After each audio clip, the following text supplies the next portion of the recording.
নিয়মটা কেবল আমার জন্যই ছিল। অবহেলাগুলো আমি নিয়েছিলাম দুমুঠো ভরে। এতটুকু অবহেলা আমি সরিয়ে দেইনি দূরে। হাসি মুখে দীর্ঘশ্বাসে সমুদ্রে আমি নোনা জলে চোখ খুলে রক্তলাল চোখে উঠে আসে, বরং শরীরের সমস্ত শক্তি শেষ হবার অপেক্ষায় ভেসে থেকেছি ঢেউয়ের পাহাড়ে। এখন অন্ধকার নেমেছে ঘরে, আমি ভাসছি শূন্যে।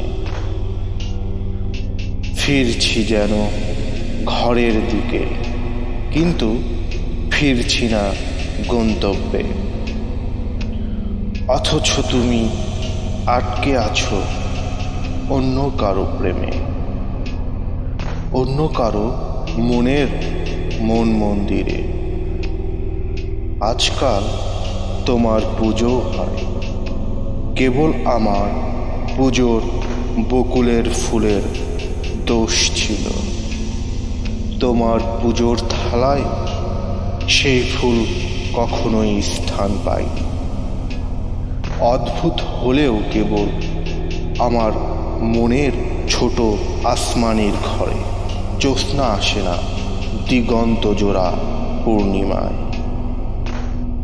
অন্ধকারে আমি হাতড়ে ফিরি তোমার হাতের উপস্থিতি। এই মনে হয় কপালে ছুঁয়ে আঁতকে উঠে বলবে, বেঁচে আছো কিভাবে তোমার এত জ্বর? তুমি ভাবতে পারো আমি অগোচরে আছি দৃষ্টি সীমার বাইরে। আমার অনুভব, আমার কল্পনায় সতেজতা তরতাজা।